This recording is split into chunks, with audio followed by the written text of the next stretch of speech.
ખેડૂત મિત્રો, હું તમારા માટે લાવ્યો છું ઇલેક્ટ્રોનિક ટ્રેક્ટર જે ખેડૂતોનું ભવિષ્ય છે. અત્યારે ડીઝલના ભાવ ખૂબ વધી રહ્યા છે, ખેડૂતોનું એક ટેન્શન થઈ ગયું છે, તો એનું એક જ સોલ્યુશન છે ઇલેક્ટ્રિક ટ્રેક્ટર. તો હાલો હવે આપણે લાઈવ ડેમો બતાવી ખેતરમાં જઈને.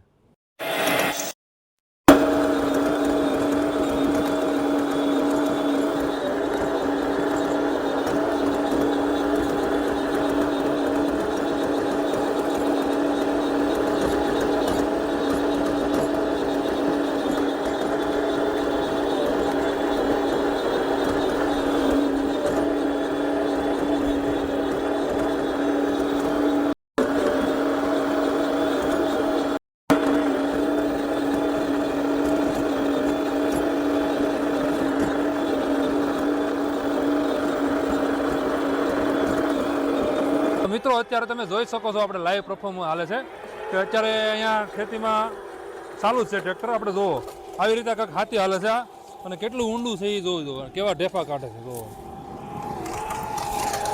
આટલું ઊંડાણથી ખેતી થાય છે આમાં.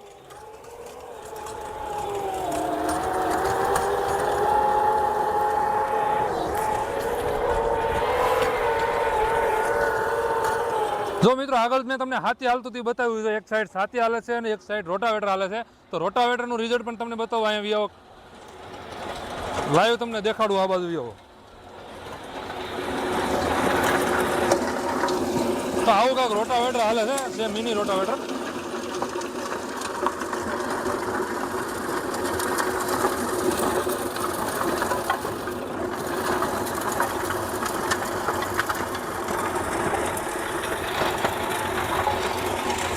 અત્યારે આપણે અહીંયા લાઈવ ડેમો બતાવવા ખેતર આવી ગયા છે અને આપણી સાથે વિરાજભાઈ જે અહીંના ઓનર છે એ જોડાઈ ગયા છે. તો વિરાજભાઈ, આપણે આ કયા મોડલ છે આપણે હાજરમાં? આપણી બ્રાન્ડનું નામ ઉર્જા ઈવી છે અને આપણી પાસે અત્યારે 4 મોડલ હાજર છે: 15 HP, 20 HP અને 25 HP. 25 HP માં 4x2 અને 4x4 બે ઓપ્શન અવેલેબલ છે અત્યારે. આપણે વિરાજભાઈ, માર્કેટમાં ઘણા બધા ડીઝલ ને બીજા મિની ટ્રેક્ટર આવી ગયા છે અત્યારે, બરોબર? તો ખેડૂતો માટે આ ઇલેક્ટ્રિક ટ્રેક્ટરનો શું ફાયદો? આનો ફાયદો એ છે કે એકવાર લીધા પછી આની ઓપરેશન કોસ્ટ ઓલમોસ્ટ 0 હોય છે અને મેન્ટેનન્સ કોસ્ટ બી એવી કાંઈ આવતી નથી. અને વિરાજભાઈ, આપણે આ ટ્રેક્ટરનું બેટરી બેકઅપ કેવું આવે?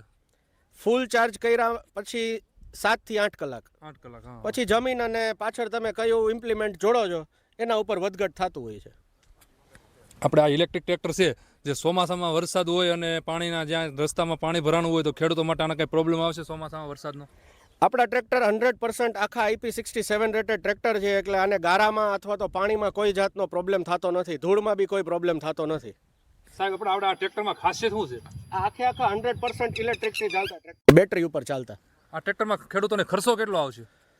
આમ જોવો તો કોઈ જાતનો ખર્ચો નથી, પણ હું તમને જો ગણાવું તો ફૂલ ચાર્જ થતા આ 20 યુનિટ લે છે અને સિંગલ ફેઝ 15 એમ્પિયરના પ્લગમાં ચાર્જ થાય એટલે વાડીના ડીમ પાવરમાં ટ્રેક્ટર ચાર્જ થાય છે. હવે 20 યુનિટ જોવો તો આપણા ગુજરાતમાં યુનિટની કિંમત 60 પૈસા છે, એટલે 14 રૂપિયામાં 100% ચાર્જ થઈ જાય છે આ ટ્રેક્ટર. બરાબર. અને એકવાર ચાર્જ થયા પછી 7 થી 8 કલાક ચાલે છે. અચ્છા, બરાબર. સાહેબ, આમાં બેટરી કઈ છે? આમાં લિથિયમ આયન બેટરી છે. આપણે સાદી પાણીવાળી લીડ એસિડ બેટરી વાપરતા નથી. આ લિથિયમ આયન બેટરી આમાં હોય છે અને લિથિયમ આયન બેટરીની ખાસિયત એ છે કે 100% ચાર્જે જે પાવર આપતું હોય એ જ 1% ચાર્જિંગ એટલો જ પાવર નીકળે. એ પાવર ઓછો થઈ જાય કે તાકાત ઓછી થઈ જાય એવું આમાં થતું નથી. સાહેબ, આ ટ્રેક્ટરને ક્યાં ક્યાં ખેડૂતો યુઝ કરી શકશે? જે ડીઝલ ટ્રેક્ટર જે રીતે આંતરખેડમાં હોલેજમાં જે યુઝ કરતા હોય છે એ જ રીતે આ ટ્રેક્ટર બધા યુઝ થશે. બરાબર. ટ્રેક્ટરની પાછળ 3 પોઈન્ટ લિંક છે, પીટીઓ છે, 540 અને 1080 બંને પીટીઓ આમાં વાપરી શકાય અને રિવર્સ પીટીઓ બી આવે છે. સાહેબ, આપણે આમાં ગિયરની વાત કરો તો? ગિયરની વાત કરીએ તો ડીઝલની જેમ જ છે, જેમ કે 15 અને 20 HPમાં આપણી પાસે 3 ફોરવર્ડ 1 રિવર્સ અને હાઈલો ગેર આવે છે અને 25 HPના ટ્રેક્ટરમાં 4 ફોરવર્ડ 1 રિવર્સ અને હાઈલો ગેર આવે છે. અને સાહેબ, આપણે ટ્રેક્ટરનું વજનની વાત કરીએ તો? ટ્રેક્ટરનું વજન ઓલમોસ્ટ એટ પાર વિથ ડીઝલ એન્જિન છે. જેમ કે 15 HPનું ટ્રેક્ટર છે એ 650 કિલોનું છે, 20 HPનું ટ્રેક્ટર 850 કિલોનું છે અને 25 HPનું ટ્રેક્ટર 1050 કિલોનું છે. સાહેબ, આપણા ડિજિટલ ખેડૂત છે જ્યારે, બરોબર? તો આપણે આમાં ડિસ્પ્લે હોય, કોઈ ખેડૂતના ભાગ્ય મજૂર હાંકતા હોય તો એને ડિસ્પ્લેમાં કાંઈ? જો ડિસ્પ્લે આપણી આખી ડિજિટલ છે, એ ઉપરાંત તમે આમાં IoT ડિવાઇસ ફિટ કરીને દીધું છે.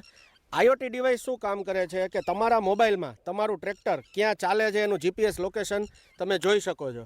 એ ઉપરાંત તમે જીઓ ફેન્સિંગ કરી શકો છો. જીઓ ફેન્સિંગ એટલે કે તમે તમારા એરિયાને બાંધી શકો છો. માનો કે તમે ભાગ્યાને દીધું છે અને એમાં તમે તમારા ખેતરના કોઓર્ડિનેટ્સ નાખી દો અને એના એટલામાં જ ફરવું જોઈએ એવું તમે કીધું હોય તો એ ટ્રેક્ટર એની બહાર જાય તો કાં તો બંધ થઈ જાય અથવા તો તમારે બંધ ના થવા દેવું હોય અને તમારે મેસેજ આવે એવું કરવું હોય તો તમને એક નોટિફિકેશન આવે કે તમારું ટ્રેક્ટર તમારા રેન્જની બહાર ગયું છે. બરાબર. એ ઉપરાંટ તમારા ટ્રેક્ટર મેં કઈ જગ્યાએ કેટલો પાવર લોડ લીધો એ બી તમે એમાં જોઈ શકો છો કે ભાઈ કોઈ જગ્યાએ કરાર જમીન છે તો એમાં કેટલા પાવર ટ્રેક્ટરનો યુઝ થાય છે, પોચી જમીનમાં કેટલો યુઝ, આ બધું તમે IoT ઉપર તમારા મોબાઈલ ઉપર જોઈ શકો છો. બરાબર. સાહેબ આપણે ટ્રેક્ટરમાં જાળીની વાત કરીએ તો જો 15 HP માં આપણે 28 અને 32ની જાળી કરી શકીએ. 20 HP માં આપણે 28 થી 39 જાળી કરી શકીએ કારણ કે અમે પાછળના વ્હીલ લગવાડા આપ્યા છે. બરાબર. એટલે 28, 29, 31, 32, 37 અને 39ની જાળી થાય છે. અને 25 HP માં આપણે 31 થી 39ની જાળી કરી શકીએ છીએ. બરાબર. અને સાહેબ આપણે હાઇડ્રોલિક ને સીપિયાની વાત કરો.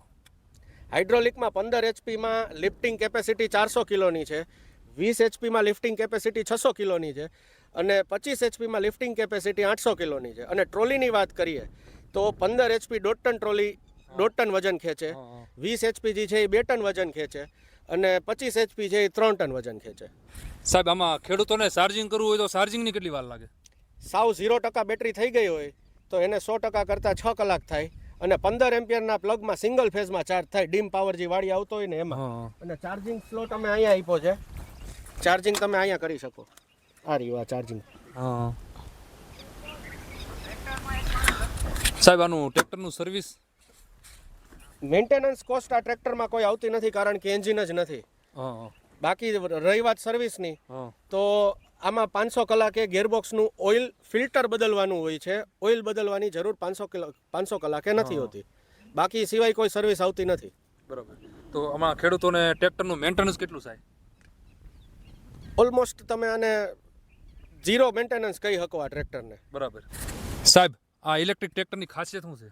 ઇલેક્ટ્રિક ટ્રેક્ટરની ખાસિયત એ છે કે માની લ્યો કે તમારી પાસે ડીમ પાવર વાળી આવતો નથી અને તમારા ટ્રેક્ટરમાં બેટરી ચાર્જ છે તો આ ટ્રેક્ટરમાંથી તમે રિવર્સ પાવર લઈ અને તમારા લાઇટ છે, પંખા છે, સબમર્સિબલ પંપ છે, 3 હોર્સ પાવર સુધીની મોટર હોય, ઝટકા મશીન હોય, આ બધું તમે વાપરી શકો. એના માટે એક ડિવાઇસ હું તમને આપીશ. એ ડિવાઇસમાંથી DC થી AC પાવર થઈ અને આ બધી વસ્તુ ચાલી શકે. બરાબર. સાહેબ આપણે ટ્રેક્ટરની વોરંટીની વાત કરીએ તો આખા ટ્રેક્ટરની 1 વર્ષની વોરંટી છે અને બેટરી ઉપર અમે 3 વર્ષની વોરંટી આપીએ છીએ. એ સિવાય પ્લસ બીજા 2 વર્ષની જોતી હોય તો પેડ વોરંટી મળે. અને બધા ખેડૂતોનો એક કોમન પ્રશ્ન હોય છે કે બેટરી આની પતી જાય ત્યારે શું? જો બેટરીની આયુષ્ય છે ને એ 1000 લાઈફ સાયકલની હોય છે. લાઈફ સાયકલ મતલબ કે 0 થી 100 અને 100 થી 0 થાય અને એક લાઈફ સાયકલ કહેવાય. આપણે મિની ટ્રેક્ટરનો એવરેજ યુઝ વર્ષે 500 કલાકનો હોય છે. એ પ્રમાણે તમે ગણતરી કરો ને તો 10 થી 12 વર્ષ બેટરી ચાલતી હોય છે. ત્યાં સુધી બેટરીને કંઈ થતું નથી આમાં. એ પછી બી જ્યારે તમારી બેટરી નબળી પડે છે ત્યારે આખી બેટરી ક્યારેય બદલાવાની હોતી નથી. આખી બેટરીનું ભારણ ક્યારેય ખેડૂત ઉપર આવશે નહીં. આ બેટરી મલ્ટિપલ સેલની બનેલી હોય છે. એ ટાઈમે જે સેલ નબળા પડ્યા હોય એ સેલને કાઢી અને નવા નાખી દેવાના. જેમ કે 3 નબળા પડ્યા હોય કે 4 નબળા પડ્યા હોય એ નવા નાખી દો એટલે તમારી બેટરીનું પરફોર્મન્સ નવા જેવી બેટરીનું થઈ જાય. બરાબર. અને ખરું જોતા 12 વર્ષ તો ટ્રેક્ટરની બી આયુષ્ય નથી હોતી અત્યારે ડીઝલ ટ્રેક્ટર. બરાબર. તો આપણે ખેડૂત મિત્રો માટે તમે સંદેશો શું આપવા માંગો છો આ ટ્રેક્ટરનો? હવે પછીનો આગળનો યુગ જે છે એ EV સાઈડ જ આવવાનો છે અને આમાં તમારે ઓપરેશનલ કોસ્ટ ઓલમોસ્ટ 0 થઈ જાય છે. જેમ કે 20 HP ટ્રેક્ટરની આપણે વાત કરીએ તો ડીઝલ ટ્રેક્ટર 20 HP તમે 8 કલાક ચલાવો તો તમારે 900 થી 1100 રૂપિયાનું ડીઝલ જોતું હોય છે. જ્યારે આ સિંગલ ચાર્જમાં 16 રૂપિયામાં 8 કલાક ચાલે છે. એટલે તમારી ઓપરેશનલ કોસ્ટ ઘણી બધી ઓછી આવે છે અને તમને બચત અને ફાયદો ઘણો થશે ઇલેક્ટ્રિક ટ્રેક્ટર. સાહેબ આપણે આ ટ્રેક્ટરમાં આ છે ને આની ખાસિયત શું છે? આ શું બનાવ્યું છે? આ વસ્તુને ROPS આપણે ભારતમાં કમ્પલસરી નિયમ નથી પણ યુરોપ, અમેરિકા અને એ બાજુ વિકસિત દેશોમાં ટ્રેક્ટરમાં કમ્પલસરી આપવામાં આવે છે. આ એક સેફટી વધારે છે. ક્યારેય તમારું ટ્રેક્ટર ઉથલ મારે કે પડી જાય તો ખેડૂત મિત્રને ઈજા ના પહોંચે. આખા ટ્રેક્ટરનો લોડ આની ઉપર આવી જાય એના માટે આ એક અમે સેફટીનું સાધન આપ્યું છે અને આ એક ટ્રેક્ટર ભેગું અમે પોતે કમ્પલસરી આપવાના છે. બરાબર. તો મિત્રો આ હતું આપણે આ ઇલેક્ટ્રિક ટ્રેક્ટરની વાત આખી તમને મેં લાઈવ ડેમો બધું બતાવી દીધું અને વધુ આ સ્ક્રીન ઉપર જે નંબર આપું છું આજે જ ફોન કરજો, કોન્ટેક્ટ કરો તમારે વધુ ડિટેલ્સ જોતી હોય તો. બાકી આપણે જો આ 3 મોડલ છે ને હજી આપણે કંપનીએ થોડોક સીન બતાવી સાહેબ આપણે આ ટ્રેક્ટરમાં આરટીઓ માન્યની કંઈ વાત થઈ હતી? 20 એચપીનું ટ્રેક્ટર છે એ આરટીઓ માન્ય છે, કાયદેસરની આપણે લીલી નંબર પ્લેટ લગાડી શકીએ. 15 એચપી અને 25 એચપી 1.5 મહિનાની અંદર આરટીઓ માન્ય થઈ જશે. અત્યારે ટેસ્ટિંગ માટે મોકલા છે. પ્લસ ત્રણેય મોડલમાં અત્યારે વીમોય થઈ જશે અને લોનય થઈ જશે. અને ખેડૂતોને સબસિડી માટે કાંઈ? સબસિડીની જો વાત કરું તો ઇલેક્ટ્રિક ટ્રેક્ટરની સબસિડી હાલ તક સુધી કોઈ પાસે નહોતી. અત્યારે ભારત સરકારની મિનિસ્ટ્રી ઓફ એગ્રીકલ્ચર આ ઇલેક્ટ્રિક ટ્રેક્ટર માટેની સબસિડી ફોર્મ કરે છે. 1.5 થી 2 મહિનાની અંદર ઇલેક્ટ્રિક ટ્રેક્ટરની સબસિડી આવી જશે. બરાબર.